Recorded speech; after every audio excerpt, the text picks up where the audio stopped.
This is Dr. Pranaya here. I am consultant dermatologist, psychodermatologist and hair transplant surgeon at Inside Derma Clinic, Panampally Nagar, Kochi. Today we are going to discuss about hair shampooing. Why do we need to shampoo our hair? Shampoos are meant to clean the sebum or the oil that is secreted on your scalp and also to remove the environmental dirt that is getting deposited onto your scalp. So is shampoo really needed? Definitely. The environmental situation as well as your inner intrinsic factor determine if you have a lot of oily skin, dry skin or normal skin. So at that time it is very important to cleanse that area. As we apply body wash or soap onto body to clean it, similar way we need to have a shampooing effect onto your scalp to clean that hairy area. That's why shampoo is very important. First of all, we have to know what type of hair we have, then only we can determine what type of hair shampoo we need to use. So normal hair, what is normal hair is, which gets oily 3 to 5 days after shampooing, otherwise it is minimally dry and minimally oily. What is oily hair?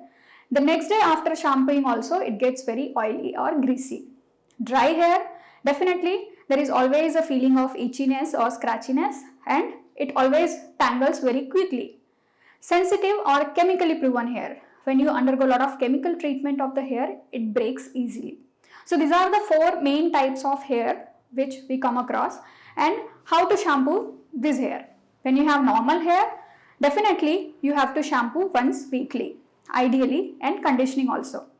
Do we have to apply oil on the scalp? It's advisable to apply oil on the scalp before shampooing, half an hour or 1 hour before. Coconut oil is best to supply the suppleness as well as increase the circulation on your scalp. In oily skin, at times, if your physical activity is too much, that you sweat a lot or you get a lot of sebum onto your scalp, if you have some hormonal issues that increases your sebum, at that time, even daily mild shampooing is advisable. If you are a gym goer, if you are a sports person, you sweat a lot. At that time also, a daily shampoo which is mild in nature is useful. When you have dry skin, here comes a very important trick to know that dry skin people do not shampoo it properly. They think that it's already very dry. If I shampoo, my hair and skin will become more dry, but not so. Dry skin has to be treated very efficiently by application of glycerin based or gel based shampoos. At that time, the dryness will get cleansed properly as well as it will not make the hair very dry or scalp even very dry. Chemically treated hair. Chemically treated hairs are very sensitive hair actually because they have more chance of breakage. The disulfide bond that is there between the hair gets broken when you are treating your hair cosmetically, coloring it, pumping it or doing lot of vigorous cosmetic procedures. So at that time, you have to use a milder shampoo to clean your scalp and you have to make conditioning very properly. Hair shampooing is important also when you are diagnosed with certain scalp conditions like seborrheic dermatitis or we call it dandruff. Dandruff is a layman term wherein we say that we get a lot of flaky thing on the scalp, we get it very scratchy and itchy. At times the flakes become so high that it covers all your scalp. Sometimes it comes on your eyebrows, it comes on your eyelash, at times on your beard and moustache also. So friends, mind well that such type of dandruff is not just limited to your scalp but coming onto your skin, on your face or other areas of the body which are hairy. It is called as seborrheic dermatitis. At that time you have to seek help from your dermatologist and get it treated. Because there are a lot of triggers which enhances the dandruff or seborrheic dermatitis. There are internal factors as well as the external factors which are to be noted. When you have dry skin, similar way you cannot just use anything onto your scalp, especially the chemical rich shampoos. So at that time seeking help from a professional is very important.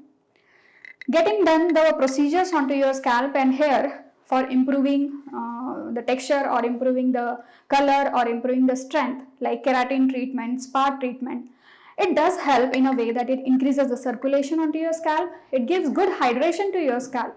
But if you ask me, if you have a sensitive skin, better not to go for it. Get it treated well with a skin dermatologist who can guide you better at how it is going to respond after using particular product.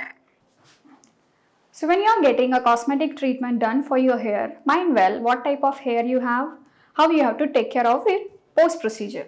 So at that time, you have to know what is your hair type and how you can tolerate the cosmetics that you are going to apply on the hair. Whenever you are going a cosmetic procedure for the hair, you may get irreversible damage to the hair which your hair cannot sustain. At times it is very difficult to convert your hair into the previous one.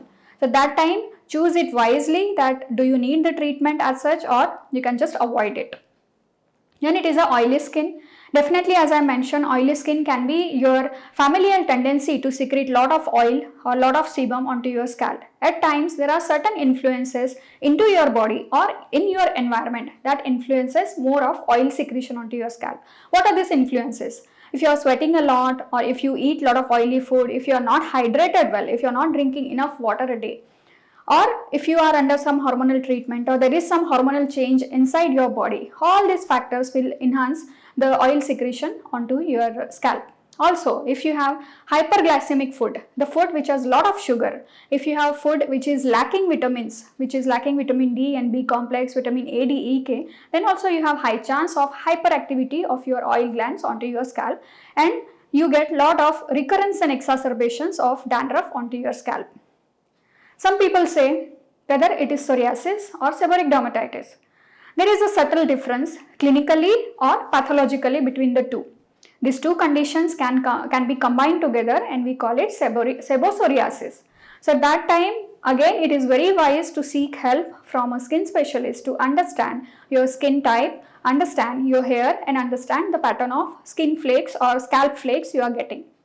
Sometimes in children we see that they have scalp scaling, which goes after some time, just after application of some oil. So it is actually a dry scalp which happens on the scalp, the frontal portion of the scalp after delivery.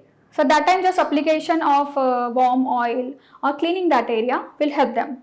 But when it happens after a period of time in the young age or in the adult age, we have to rule out the factors that are responsible for it. Again, coming to the basic topic, hair shampooing.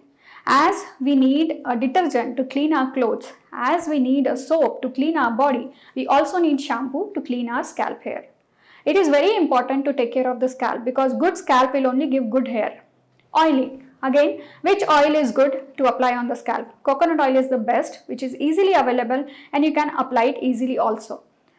If you have oily scalp, better to avoid oiling after shampoo. Rather, you can apply the oil half an hour before shampoo. When you have dry scalp, little bit of oil onto your scalp will help you to remove that dryness. When you have normal scalp, again once in a week oil application is good. So this is all about hair shampooing and type of hair and some misconceptions about psoriasis and seborrheic dermatitis. Thank you very much.